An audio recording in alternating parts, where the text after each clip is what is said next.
I'm Al McFarlane. Welcome to Conversations with Al McFarlane. Wednesdays, we talk about wealth creation, about business, and personal wealth as well. I'm pleased to have today David McGee, an elder, a leader in community, an entrepreneur, a banker, and he leads an important initiative called Build Wealth Minnesota. Last week, you recall, my guest was Anika Robbins, who is initiating and managing a communications initiative to support the Build Wealth Minnesota proposition. The proposition that we're talking about is called 9,000 Equities, and it's an ambitious look at how we face the disparities in wealth and homeownership in Black Minnesotans, and how we create strategies, execute strategies to reduce the disparity so that our people are on par with everybody else in Minnesota. David McGee, brother, good to see you again. How are you? Great. Nice to see you. Thanks for having me today. Well, thank you for being here. And just so people know, these conversations are not scripted. And I want people listening or tuning in to get the feeling that two brothers are sitting down talking about something they feel is important and about things that they know a lot about. I know a lot about journalism and communication and interviewing because I do it and I love it. Dave McGee is a banker, and he knows a lot about helping individuals pursue their financial and economic and family goals. And he also is a community builder.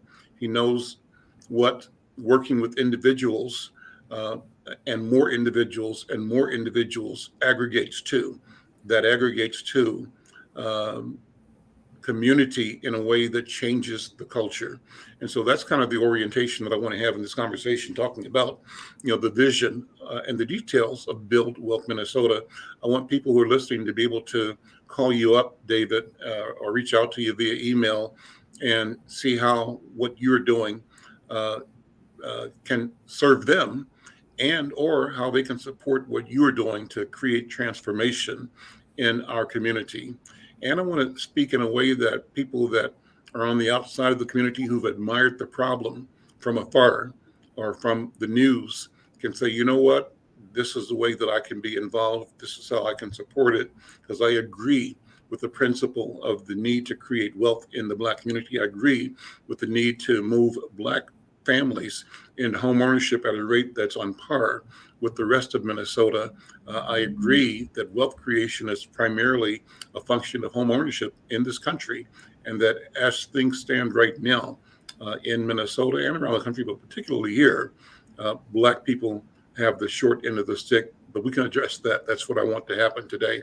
And then, David, I'd love to also, over the course of the next period of time here, tell your personal story. I'm always fascinated on how people arrive at their passion, at their mission, and how they see themselves right now on their life plan. I ask people to think about themselves as a 5-year-old. How did they see the world? How did you see the world when you were 4 or 5, when you first began to have a memory, maybe 3, 4, 5 years old?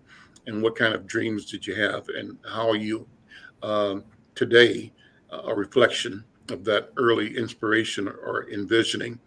And then finally, I ask people, what about the future? What do you see? And what is it that you're doing to shape a future that will allow you to say, I did my part, I did what I needed to do, and I got it done. So that's kind of the story. I want to thank people who are tuning in to our Facebook Live page and also to the Black Press USA Facebook Live. If you want to join the conversation, we're going to actually put the link uh, in the chat here in the comment section. I think AZ, that's what we did yesterday. Put the link in the comment section so that people, if they want to have a question or a comment and get involved in the conversation, we can look at them and invite them on screen with David McGee and I. So with that, David McGee, brother, again, welcome and thank you for being here. Let's do Build Wealth 101 first of all. What is Build Wealth mission and vision? Well, Build Wealth, our mission is to help families and community to build sustainable social and economic wealth. And it's plain and simple. It's been about 18 years since we founded this organization, and it was spirit led, and it is God is the one who gives power to give wealth. He gave us the name, and the goal was to help families build both economic and social wealth, which is a really that's a lofty name, and so it required some lofty goals for us to be able to do that. I know that a lot of us can define economic wealth of having money and having more than enough, and but there's so many other definitions of what wealth means to folks, and we've been able to help folks reevaluate and redefine the importance in what social wealth is, and especially for Black families and African Americans, we've gone through generations and centuries of having our wealth stripped from us from a social standpoint, where our families have been ripped from other nations and ripped apart. And there's been a lot of different systems that have been created, good and bad, that have caused us to not be united anymore and not really prioritize and recognize where our true wealth is, the foundation of our wealth, and how important family is, and how important it is to uh, to help one another and to raise up one another and to um, help empower each other. And so we found a really great mix of teaching folks through a cohort model where we take families to literally, I call it like wealth college in a sense, not so much of just the financial literacy, but getting into some of those core value systems of who we are and the family centric proposition of where our wealth is and where it's gone and how do we regain it, and learning different systems and how they work intricately and how we can use those as tools to build generational wealth for our families is what Build Wealth Minnesota has been effectively doing for the last 18 years. Well, let's unpack some of that. That's a great introduction to the sort of the waterfront of the vision of the work. How do we, as a people, as Black people, as African Americans, come to understand wealth? Where, and I raised the question to have us talk about two ends or two sides of this equation or of the challenge. One is the question of our knowledge or lack of knowledge, and how have you discovered through your research and work uh, that we have either successfully or not successfully acquired the knowledge, skills, and tools to build wealth? That's number one. And then two, what are the contributing factors in the environment, things from outside of us that either uh, suppress or uh, make it difficult for us to break through the barriers, if there are barriers outside of us. Some would say that the only barrier is within, and if we can master that, we can do anything. But some would say, the data shows there are structures and systems and plans and strategies and conspiracies that uh, deny us opportunity uh, for the benefit of somebody else who has been able to monetize our lack for their benefit. So, how does the average Black person in the country come to understand wealth or not understand it? What do you think? I think there's so many. I mean, when we go through, there's so many definitions of wealth, and as you were just posing this particular question, and I think there's systems that we you were saying whether or not how you positioned it, whether or not we know what it is and how to access it and the definition of it. And I think there's, I don't want to insult anybody's intelligence because we're smart people and we understand different things, but there's still some things around. There's some conditioning that we've gone through. I'm speaking about Black families. There's been, like I said a little earlier, generations and centuries of conditioning and different systems that have been set up that have stripped our wealth, or where information isn't not always presented in a way where we're able to receive the information in order to best use it to build wealth, so to speak. And so I think some of our definitions have been blurred a lot. I mean, I ask every cohort, we usually work with 50 to 75 families come through our program, every couple of months. And you ask, what does wealth mean to you? And it means so many things to so many people. A lot of times it's always about money, and the lack thereof. And just being able to define it efficiently, just sufficiently and efficiently gets blurred for us because of different systems that have been created and a conditioning that's going on. I mean, I've been a banker, as you mentioned in my introduction, for 39 years. I've audited banks all around the country in over 46 states. I've made billions of dollars for banks. However, when it came to my own personal finances, I was conditioned to think differently as it related to my own personal finances. I'm a finance major, straight A's when it comes to finance. But when it came to investment and systems that I thought didn't involve me, I didn't put as much information, or I didn't put a lot of energy in trying to find out the details about that information until I started teaching people.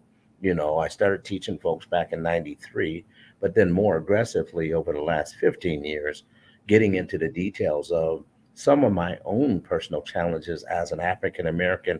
I consider myself like a finance guru, but there was some conditioning that went on throughout generations and through my youth that made me think that certain systems were not for me. And sometimes you look at the stock market and different things in the newspaper. Every time I seen that, I thought that was for white guys, and Different didn't language. It's like looking at Greek or something, or it's Greek Russian or something. Yeah. or Chinese. But Chinese, yeah. as I begin to start becoming more of a teacher, and I consider myself like a professor in finance now, I started looking at that, finding out that um, there are systems that we fuel economies, especially Black families. We are the biggest consumers on the planet. We Hmm. literally fuel. If you look at some of the details of all of that data that you see on the stock market, a lot of those corporations and companies being the biggest consumers, that means that we buy those products. So we're creating and fueling systems. There's a poverty system, that these bad systems that have been created. Poverty is a big business. Keeping people poor is a very big business. And Hmm. so therefore, if we're stuck in an impoverished state and we're paying more for everything because of the lack of knowledge, understanding, we are also fueling that economy. I know that sounds crazy, but Black families fuel a poverty economy. And so not understanding the I don't think details of it's some of these crazy at systems. all, David. Yeah. I've reduced it to an Al McFarlane saying, and it's precisely this: we get the misery, they get the money. And so our being locked into systems and processes and outcomes that by any other word ought to be called miserable, because that's what it is. Somebody is making a dollar on keeping us in that position. And even the ones who say that they believe in equity and fairness, sometimes silence is just as deadly, or not taking proactive movements towards justice and equity and fairness as damning as being the culprit, and the operating the criminal enterprise, the system that keeps us locked into a system of despair. So I agree with you. I think that one of my jobs is to say it loudly, clear, and often, that we've been hoodwinked and bamboozled, right, around financing and around equity and ownership, but we can change that, and we will. Yeah. And All you're is not doing lost. that. That's Yeah, exactly what you're all is doing. not lost. Yep, all is Yeah. not lost, because there is an opportunity for reconditioning. And and restoration. That's right. And being able to provide it, as we're doing here at Built Wealth, is uncovering these systems and teaching these systems. We perish because of lack of knowledge, and so we need to learn in intricate detail how systems work, good ones and bad ones, Hmm. and how to effectively use those for our families to build generational wealth. Thanks to Earl Rogers for watching. Earl tunes in all the time. Earl, if you've got a question, love to have you join the conversation. And uh, people might see me looking away from the camera, David, it's because I'm texting and trying to reach people to invite them into this conversation. This is an important conversation, and I want people who are listening to share it and also to bring their voice to the conversation. Building wealth is something that we must do together. No one does it alone. And even if you think it's your personal family thing, it's bigger than that because you're part of a network, a universe of families, and together we mean and can facilitate transformation, the movement of our people to our natural selves, to our best selves, and to our purpose on the planet. That's what I think. So David, you know, you, the how does it work? How does the build wealth system work? You mentioned that you have cohorts of 75 people. Walk me through that. What happens with the person who gives you a call? Says person calls Al McFarlane calls you and says, David, I've been working two jobs but I got bills to pay and credit score is 400 and I can't get a decent rate. I want to buy a house. I'm renting. I've been renting for 25 years. When Al McFarlane presents with that story, and he probably is embarrassed, he's probably ashamed. He doesn't want people to know that while he's put on a good face of being Mr. Cool and in control, that he's suffering, and he knows he's suffering. He knows there's better, and he wonders why he can't have better or do better or be better. He shows up and calls you, David. What do you tell that guy? We tell that guy to engage in our family stabilization plan program and come through the orientation, learn about what we're going to present, begin to build a relationship with Build Wealth Minute. So we're big on relationships, and that's the social wealth component that we tend to teach. And just quickly as a I guess a qualifier, everybody that comes through our program doesn't have bad scores, doesn't have low income. We are working. I work with scientists, doctors, bishops, and you'd be surprised at how folks that are fully educated with degrees, as well as folks that may be challenged with less than a higher education with lower incomes and poor credit, how similar some of the information that we are lacking is prevalent. And so we want them to come in, enroll in our program, come through an orientation, then make a commitment. Our program is a long-term comprehensive approach where families go through 8 weeks of education, usually up to 30 hours worth of education. And then midway through, we have a team of very educated and seasoned coaches that will coach the families for up to 2 years is the goal. Some have been here longer, but the goal is to actually sit down, create action plans, and try to address a lot of things that families have family goals, life goals that have been put on hold, been sideways. You said earlier, hoodwinked away from. We try to create some action plans on some attainable goals, and we literally start working with them in their credit, budgeting, savings, investment, different things that we don't always do. One of the bigger things is in relationships, as I Mhm. talked about the social wealth. We've gotten into right now. Still in a pandemic, and Black families a lot of times we find ourselves isolated. The worst place to be is in isolation or believing that we can do it by ourselves. And we all, as you said earlier, we all need somebody, and we all need to have relationships, and we don't always collaborate effectively as a people, and that's happened conditionally over time. And there are some social, I call them social determinants, things from our social structure and our past that has kept us separated, where we don't come together, utilize things. And so a lot of times, because of that, we're not learning. We're not learning the details of things, even things that seem so simple. And I'm so smart. I told you I was a banker for years, but there's Mhm. systems that literally we've got folks that come through that check out economically, check, Mhm. check out socially, and aren't even receiving, like, conditioned not to even receive the information Mhm. because it doesn't seem to line up with who I am or where I've been brought up, or some of the conditioning I've gone through. Give And me an so our example. program, What do you mean by that? Let's give me an example of that. well, You I'm make up saying, like. if I come from, oh, we were just talking about this in a group, where we talk about family and the family structure and the power of family. And we talk about how a child is the most valuable asset you'll ever own. And there's not even a number you can come up with.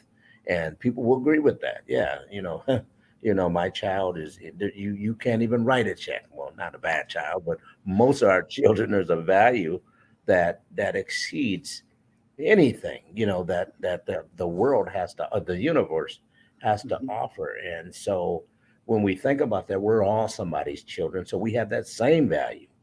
And being beat down over years and some other things, we tend to lose our value systems in a sense. And so where I'm going with this is, so family is so powerful. And so I believe in God. If God created a Mhm. formula that gives a man and a woman that most valuable asset in the world, is that child. However, if we prematurely get in a relationship and we're no longer together with one another, and so therefore we've got a co-parenting situation where wife's one, or ex-wife, or Babs and Boo have separated. Now all of a sudden, some people believe that that formula has changed. So this thing, that the most valuable thing you've ever been provided in the world, you've been blessed with as a man and a woman, but because we're at odds with one another and we can't communicate collectively or effectively together, therefore we allow ourselves to be at odds and no longer pour good information into the child that will ultimately create a grandchild. I'm just talking about that Mhm. level of wealth. That's Mhm. a kind of conditioning where I've had a young lady was in our program, said that the father of her child is nothing but a sperm donor. Mhm. He's been resorted down to just a Well, sperm donor. I've heard that a lot. I mean, that's But not that easy. that's Yeah. I mean, if God has blessed you two with a child, the most valuable thing in the universe, and He blessed you both, you know, the requirement, or just the need for you two to get your act together, figure out a way to communicate effectively, and pour into that child the greatest gift you're ever going to have. That conditioning. And we have a lot of folks that, now that formula's changed. Once we ain't together no more, we're no longer required to talk and provide communication and nutrients for our child to grow up and be strong and be prepared to pour in great nutrients into our grandchildren. That's a conditioning that we find ourselves in. And it's crazy. More than, yeah, I'm sure you can look up data, but more than 50% of marriages end in divorce. We're in a environment now where marriage is not even is not even it's not even normal. Marriage isn't even a thing that we should even consider.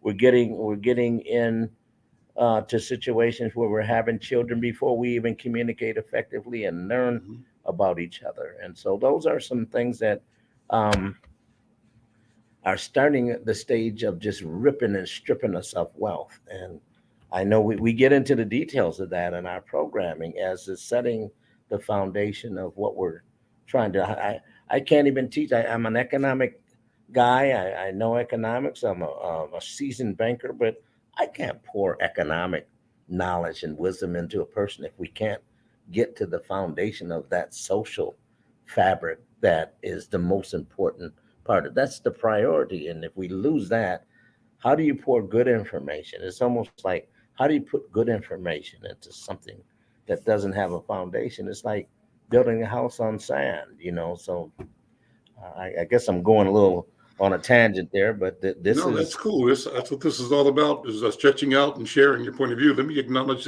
Angela Rose Myers, our friend and a regular here on the program. I don't know if you know Angela Rose or not. I'm sure you know her father, Dr. Sam Myers, from the oh, I University do, of yes, Minnesota, right? okay, I And you do. might know her mom as well, Dr. Uh, uh, Sheila Arts. Sheila Hurd. Yeah, thank you. Thank you. But two people that are doing this work as well, as is Angela. And Angela, jump in the conversation at any point. We are connecting with David McGee, the founder and leader of Build Wealth Minnesota. In his initiative, one of his initiatives is called 9,000 Equities. And the vision and mission is to put Black people into homes as families, to create legacies, to build wealth in the Black community. I'm looking at their advertisement right now that's running in Insight News and other media on billboards and places around. And it's a beautiful image. I'll share the screen momentarily. That says helping Black families own a home. Build Wealth Minnesota and partners are closing the home ownership gap. And it describes the ways that they do that through their instruction and their engagement, and lists a phone number that people can call. Again, I'll be putting this up on screen and screen share momentarily. David, go back to something basic, and because I think it's important. What is wealth? What is wealth? And, because you said it might not be just money. I don't believe it is just money. I think it's a combination of, I think, contentment, being content, being at peace, um, having access to all of my needs being met, um, having unity, having family, um, foundation, love. I mean, there's so many other things that tie into wealth, and having economics, and having the ability to have what you need and more than enough in some cases to be able to set the stage for future generations. And so the combination of all of the above, and I think equity is a big thing as we're talking about the 9,000 equities. Part of our wealth is passing down um, wealth to Mhm. multiple generations. I'm a man of God, and I believe that we are supposed to leave an inheritance for our children's children, both through knowledge, those through wisdom, and both through economic means. And those are things that I think are all part of wealth. May I say too, as to what Mr. McGee also had touched upon earlier about, love and relationships and that social network and impacting these physical factors, right? I was reading this book called Bandwidth Recovery, helping students reclaim cognitive resources lost to poverty, racism, and social Mhm. marginalization by Sia Van Verschlinden. And one of the main theses of that book is how poverty, how racism, how social marginalization, how sexism, it actually takes up the bandwidth in our mind. I'm sure so many people like just vocalizing that. So many people have identified those times when you're just like, taxes are coming up. I literally do not have the mental space, emotional capacity to deal with this task, right? And when it comes to particularly, communities of color and Black communities and Black communities who are poor or broke, right? it's like these small things that come up with just being broke, right? Being broke means that you have to do extra mental, emotional hoops to jump through just to get your license renewed, just to go down and your car got impounded and get your car out of the impound lot. There are these things that we are dealing with actually emotionally that are actually also impeding our capabilities to completing tasks that will again impact our physical financial wealth, economic wealth, right? Oh, it just seems like a lot of work. It's just a lot of work to go and get that rental license for a grandma who passed away, and like fix up her spot and get the rental license and get that added wealth of managing what used to be grandma's house, right? Mm-hmm. Everyone says, oh, keep grandma's house, keep grandma's house, keep grandma's house. When it comes down to it, that's a lot of work when you already are working, more than 9 to 5, more than 40 hours a week. They say that if you work a service job, you're working up to 80 hours a week, right? And so these are actual physical barriers, but then there's emotional barriers, and then there are barriers of just your bandwidth that when everyone is just like, get rich quick, all you have to do is prioritize this funding, get in Bitcoin, XYZ. That is a lot of work, that we don't even have the bandwidth to take on. David, respond.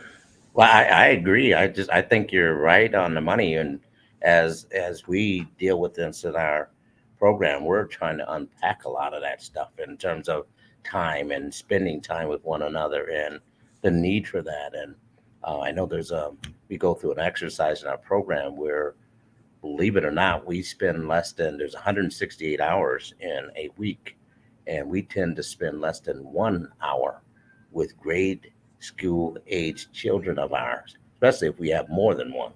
1 hour of one-on-one engagement, because of there's not enough time in the day. There's so many different things that we put our energy in and we put our focus in, that we almost have to regroup, reprioritize, and we get into a lot of times, as I was saying earlier, like we don't need each other.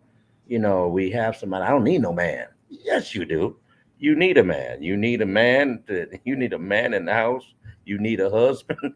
You need to be together as a family, growing together, working together, getting information together, finding. We've gotten to be so fractured to a point where we think that, as you said, we think that we can do all these things, and we're in a space where there's so many infractions that we've been conditioned that cost us more in every area of our lives. So getting the information and learning about all of these systems, how they impact us, and getting back to the basics on how we're going to use. And we were just talking about this recently, where we don't collaborate with one another. I just don't. Another part of wealth is like, um, literally, it isn't always what you know, is who you know.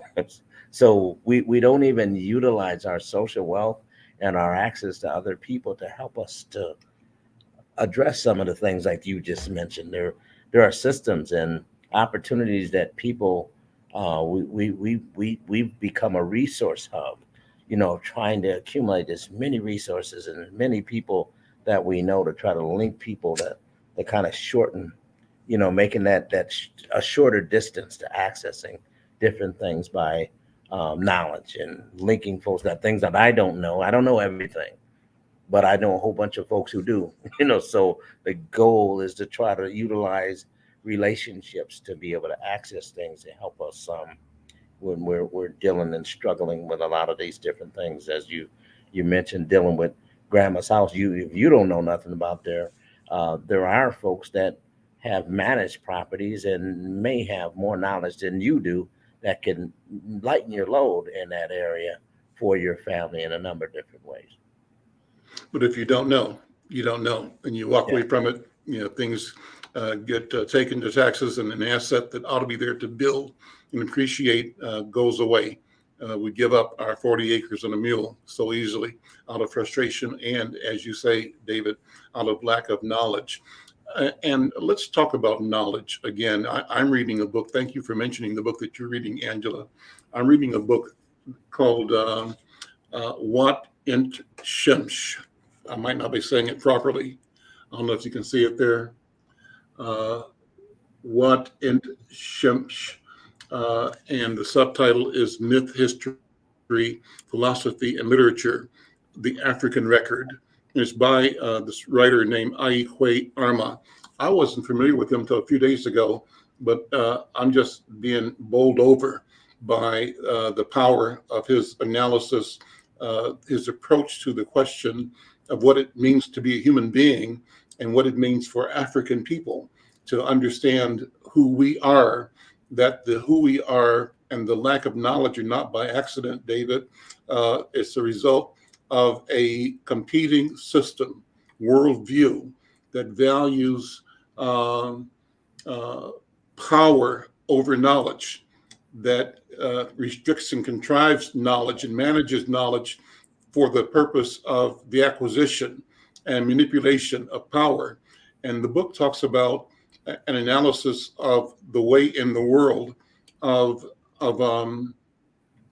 a principle of the minority being able to control the majority, where a few, and this is not particularly racial, but in any culture, society that's organized in a way to allow a few people who may have a corner on knowledge or certain aspects of it, and who also have a will to use violence as a shortcut to solving problems and not collaboration.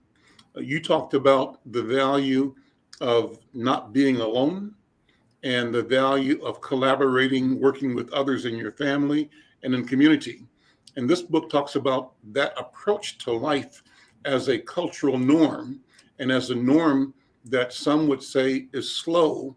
And those who feel that's something that they're impatient to do would have a proclivity to examine shortcuts.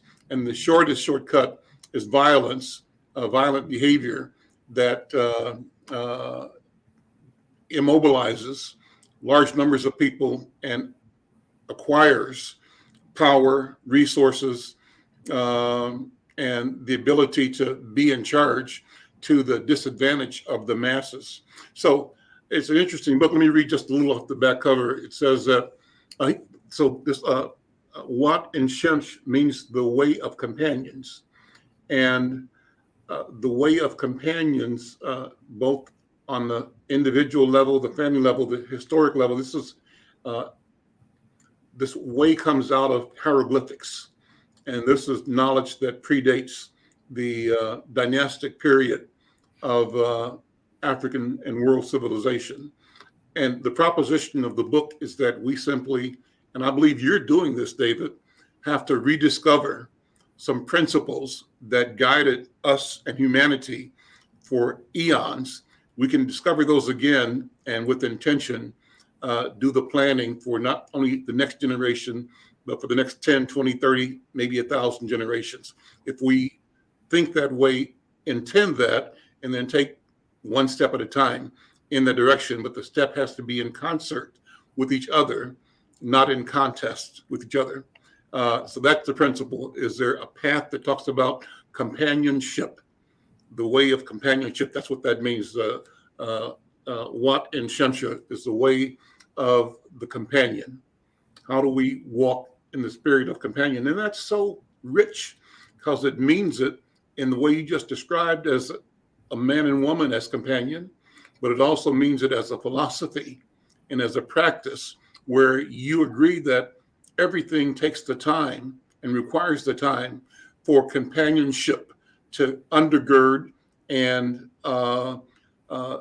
be a conduit for sharing all knowledge to all people all the time, and with the belief that everybody ought to own the knowledge and that knowledge is therefore more important than individual power. It's above power. You place knowledge above power. The way of companions is more ancient, but it's been so long suppressed It sounds novel. It values knowledge above power. On that intelligent way, no one is born superior, none inferior. It needs neither violence nor fraud. No person, gender, race, or tribe is discriminated against. It creates no unemployed, no homeless migrants, no refugees, no millionaires or destitutes, only equal humans. The way of companions follows the rational measure. This is a Commission character called Jehudi, and it also follows the Jehudi, I think, is a representation of truth, what it means to be committed to truth, right? The Greek name for the same principle is thought, I think. And so then finally, it says, the way of companions follows the rational measure of Jehudi, the balanced justice of the Ma'at sisters, and the loving solidarity of Asar, one of the principles in the system of a kinetic thought. The ancient way of the companions is the way of the beautiful one. So I'm just reading this book with a huge enthusiasm, and I've got 5 more titles by this author that I'm reading simultaneously because each one of them reinforces the other. But what I'm coming away from it with David and Angela is the sense that we are close to this rediscovery, that the work that you're doing and the concerns that you raise, Angela, the work that you're doing, David, moves us as individuals toward an internal awakening, a rebirth, an awareness, a consciousness that we must mean much more to each other than we have. And it's just becoming aware of what we mean to each other and how important that is. And you just described it in a man and a woman and a child. The child is the wealth, right? And if we all can adopt that language, that understanding, and that commitment to place the development, the growth, the nurturing of that child above everything else as our sacred duty. And if everybody around us is doing the same thing with the spirit of not competition, but a spirit of shared movement towards completion and assisting each other be better as we be better ourselves. That's where I think we are. And I think this is the pathway in Build Wealth, Minnesota. So David, tell me your story. You're a banker, an economist. I know that you're also a preacher, you're a minister. You're a family man, your family's involved in your business. Talk about David Mcgee and how you've come to be where you are in your career and in this work and this mission. Well, I don't know. I've always you talk about since I was 5. I've loved numbers. Numbers have always been something that I loved. And my dad was an accountant that but couldn't even practice being an accountant because he was black. So there was no white man that was going to let him count their money, in a sense, and there weren't a lot of black folks who had money, and so he had to work as a laborer, in the packing houses back in the day, 16-hour days, 6 days a week. But I've always, where were you from? Where were you? Where'd you guys grow up? We grew up here in Minnesota. Okay. And so he worked at Swift years ago, Swift and Company, and Iowa Pork and all of those. He ended up being a bull. South St. Paul, is that where it was? Yeah, yep. He was a bull worker, bull worker, and but a laborer, but smart as a whip. And I just I think I inherited that, and I just love numbers. One day when I was younger, I beat him in Monopoly, and I thought I was the greatest guy in the world because he was so smart. But there was something that he influenced me. He took me to First Bank. It's still the building, still downtown St. Paul. And something never left me. There were 2 incidents, but he took me to the bank, and the teller called him Mr. Mcgee and also gave him money. I might have been only 6 years old. I didn't understand. I just know that here was a white lady, called my father Mr., and also started giving him $10 bills. And it was such a thing that moved me. Like, I want to be that. And then we went to, Mm. there was another lady, Miss Johnson, went to our church. She was the first Black lady I think became a teller at American National years ago. And I seen her. That's when drive-throughs first started. My dad Mhm. went through the drive-through at the bank, and there was a Black lady in there as a teller, and it made me feel like I can be that thing. And I've always been intrigued with banks ever since. And as soon as I got out of high school, I got right into business school, right into college. And my desire, even with the recruiter, I said, if I get out of here, can you get me into a bank? The only way I'm signing up with your college is you can guarantee me placement in a bank. And as soon as I graduated, 3 months later, got a job at Northwestern, then Norwest, now Wells Fargo, Mhm. years ago. And I've just been a bank geeker ever since. I've audited banks. I've been almost everything in the bank except a teller and owning a bank. And I'm real close to owning my own bank. So it's something I've desired. But I've audited banks around the country in 46 different states. I've trained folks to be underwriters. That's the person who decides whether you actually get a loan. And after years of watching that and watching the politics of it and watching internally the discrimination that families face, both Black but also underserved, poor communities face Mhm. in a banking system, encouraged me to start training others to become underwriters, to kind of break some of that cycle of discrimination and or find opportunities to pour information into people. That's where I've been more intrigued to do that. And so about um, 20 years ago, me and my wife started a training organization to train people to become underwriters, and also started working in churches to train people, mainly Black churches, train people to learn systems so they don't become prey to high cost predatory products that could strip them of wealth, and started getting people on the pathway to owning homes. And so that's what I've been doing. I've made it my life's work and got a lot of knowledge, and I'm just trying to pour it into families. And so that's what we're doing here at Build Wealth, Minnesota. Home ownership has always, I mean, owning land since the beginning of time has been the number one way for creating wealth creation since the beginning of time.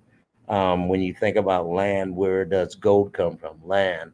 Uh, where, where does diamonds come from? Land. Where does grass to feed cows? Land. Everything comes from land, and so therefore wars have been fought over the ownership of land, and we've Mhm. been conditioned to. You talk about 40 acres and a mule. We've been conditioned to think that that's no longer important to us. Mhm. Renting. I've had a gentleman on one of the programs, or I was sitting on a panel, and he said, we don't need to be trying to own no houses. We need to learn how to be renters first. That's a conditioning. It's like, but there are other cultures and other folks who are, and now I'm talking about economic wealth, who are owning land, and we are renting from them and building legacies. That's part of the 9,000 equities. We're building legacies for other families through the ownership of land.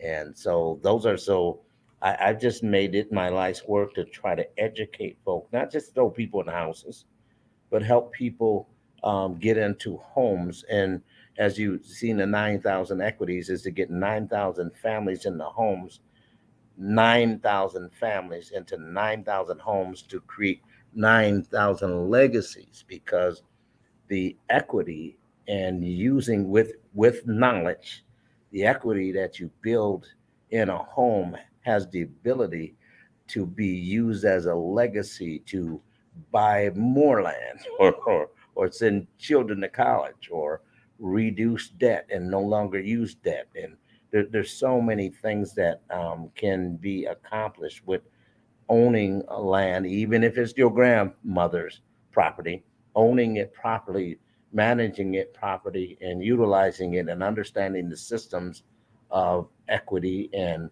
how you can use that effectively man, it creates a legacy. I've sent two kids through college through equity. I've bought my dream home and multiple properties through equity, and it's going on. So now my grandchildren, I've already started the process for my grandchildren, breaking the Hmm. cycles of some of the generational poverty that we found ourselves in. So Who's your dad? What's your dad's name?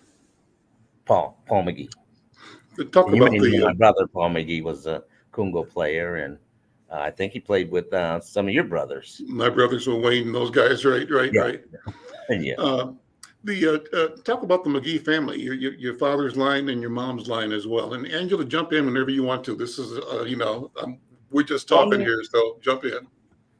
we're McGee's that they came up out of Iowa. My mom, they came up out of the 40 acres of the mule back in Missouri. Mhm. When we traced our family tree back to the late 1700s, we ended up being indentured slaves from my dad's side. We tracked that down.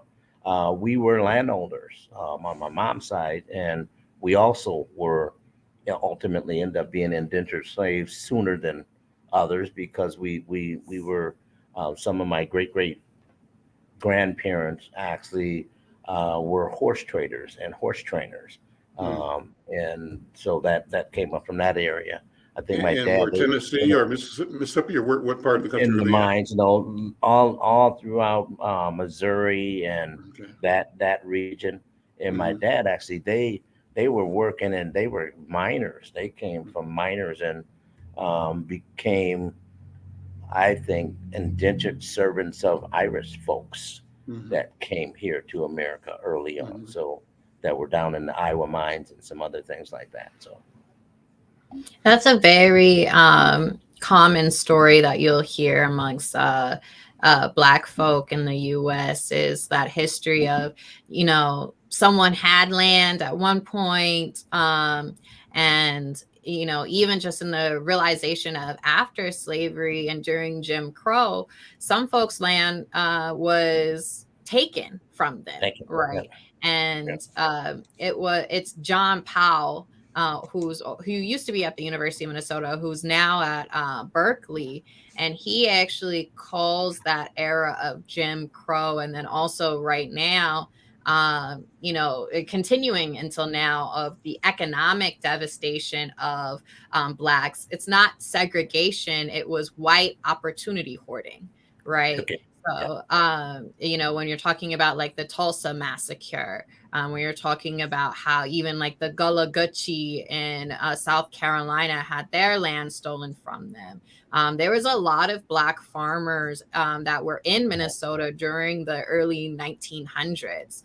And where did those farms go? That's a real question of like, how is it that sundown towns and of like Rochester, Hastings, Minnesota, how those that segregation and mentality uh, actually took wealth from Black farmers Yeah. and Black folk in this state in and of itself, right?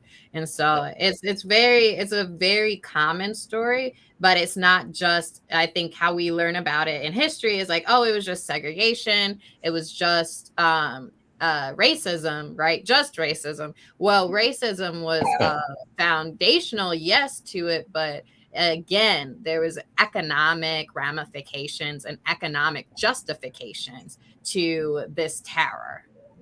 Yeah, our family lost a lot of land. You talk about 40 acres and a mule, but there was a systemic thing put in place to have tax forfeiture, not let you Hmm. know that all of a sudden you were supposed to pay taxes. We lost acres and acres of land because you didn't tell us we owed taxes.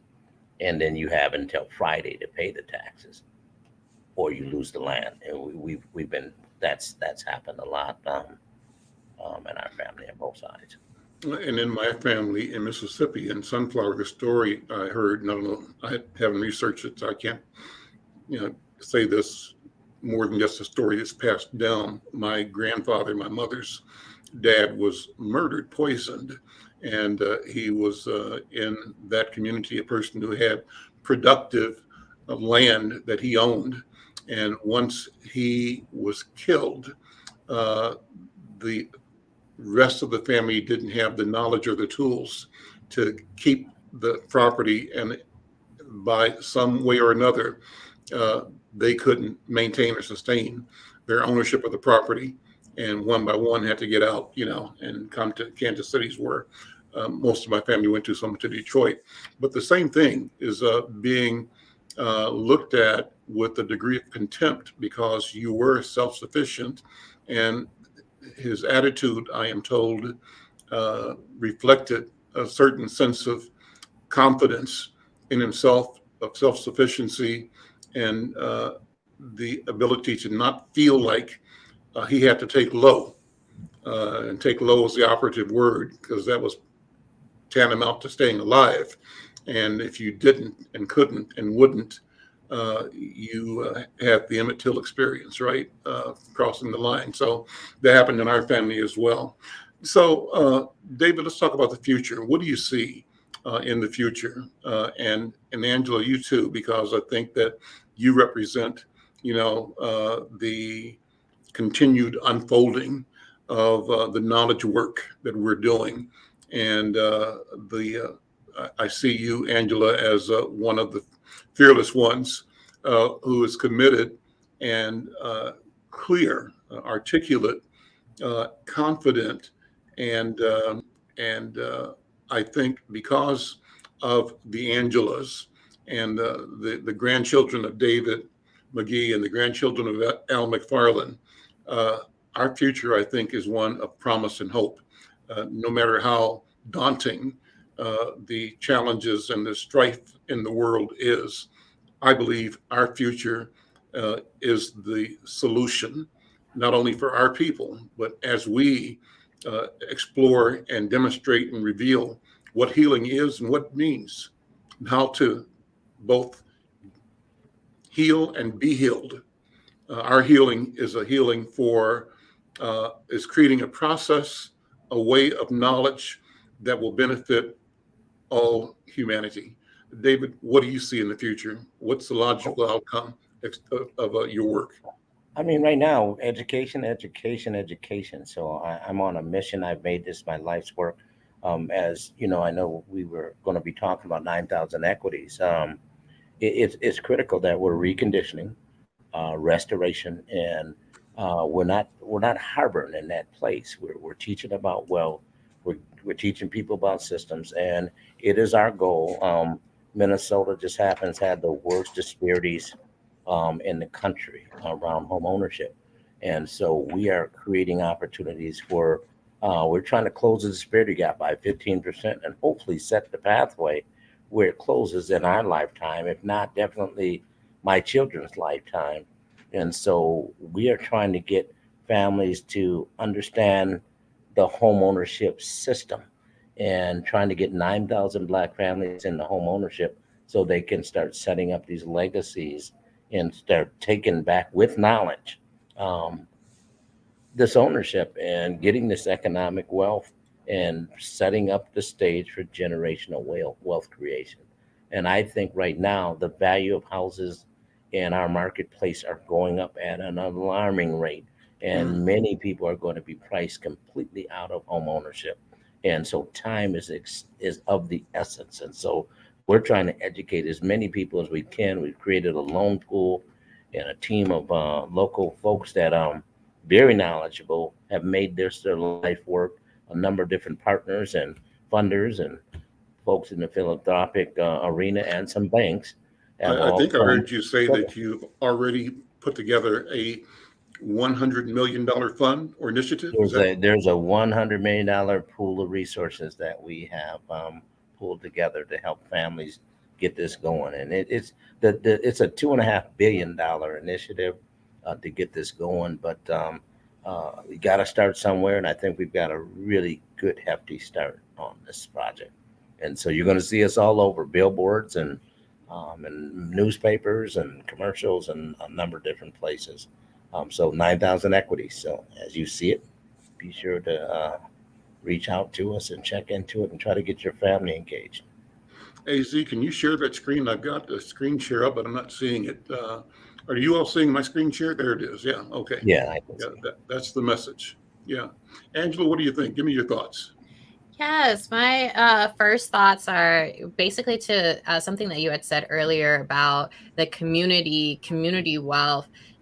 Jay-Z said when the Jay-Z and Beyonce album Everything Is Love on the Boss song, we measure success by how many people successful next to you. Here we say you broke if everybody gets broke except for you. And, that type of mentality is, I think, how we as a community need to grow, is everybody lifting everyone up as we climb for wealth.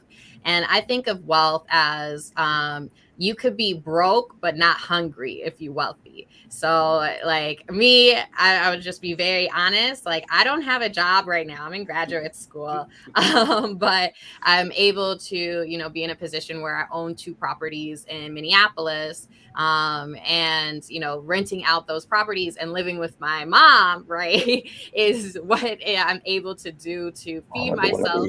And also the thing is that these properties are not priced at the property management, what the property management wants us to price it at, right? Like, the properties are priced at what is affordable, that will cover mortgage and will, be enough to sustain that property. And so it's really a type of thing where I'm actually not really making much money at all. Like, don't look at my bank accounts. I'm sure Mr. McGee would be embarrassed. My dad, who's an economist, would be embarrassed in my financial situation. But I know for a fact that, tomorrow, 5 years down the line, 10 years down the line, I'll be able to eat. I'll be able to continue that legacy building, as Mr. McGee says. And so, like, that mentality of just also I would never want my renters to go broke living in my home, right? Like, at the end of the day, I would want them to have a place, and then also so I could eat too. Sure. There's a way to do these financial transactions that is not corrupt, that is not exploitative of people who need homes as well. And I think that is also a mentality that our community needs to just keep on. It's like everyone can be successful. It is not a zero-sum game. You don't need to exploit people for your home. Your home's value is your home's value, right? But you don't need to put an extra $1,000 on the rent just because you see that the new luxury condo down the street is. So that's just something that I think about, particularly in this moment where rent is high. Rent is too dang high, right? And it's really difficult for people to find housing. And so how can we also be responsible in our responsibilities, and then also for our legacy as well in our community? Well, listen, this has been a great conversation, a great hour. David, I'm committed to continuing this conversation, and Angela is welcome here anytime. We so enjoy the energy, the wisdom, and the clarity that she brings to our conversations. By the way, tomorrow, Angela, I'll be having on a young man who is from South Sudan, and we're going to be talking about the crisis in South Sudan, the conflict between the Nuer and the Dinka, and between them and the Arabized Africans from the north, from Khartoum, and how that affects us here in Minnesota and in the West, and how we affect that as well. So hopefully you can join that conversation tomorrow. David, I'm hoping that I think our plan with you and Anika is that at least every Wednesday, if not you, somebody on your team will be part of this conversation. We want to keep this conversation going, and to elevate it, and to ask all of us to pump it out to our networks, to our Facebook pages, our Twitter accounts, and bring people to this conversation. It's an important one. It's a principled conversation, and I believe it's the right time. So, David, final word is yours. But I just want to thank you. Thank you very much for giving us the opportunity to come on this platform. Great conversation. Just keep us posted. You need anything from us, just reach out to us. I'd like everybody that starts seeing this 9,000 equities to call and learn more about it. And I'm pretty sure there's a number that you're going to be able to provide, and or you're going to see it. Just check into it. Check us out at at this 9000equities.com. Learn more about us trying to get folks what is rightfully ours. So thanks. Well, here's the number again. I'll bring the ad up again, AZ, and close out. The number is 612-871-9000. And David, let me thank you because you have decided to do business with my company, McFarlane Media Inside News. And you have with other Black businesses in our community to help bring this information to our community. And to me, that's the model. How do we do business with each other?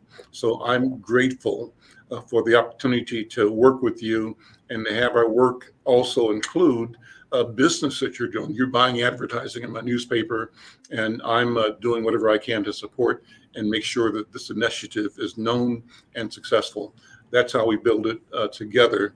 That is the way of companions. With that, I'll say goodbye to all of you and to those who are listening. If you like this program, share it, like it, and subscribe if you're on YouTube.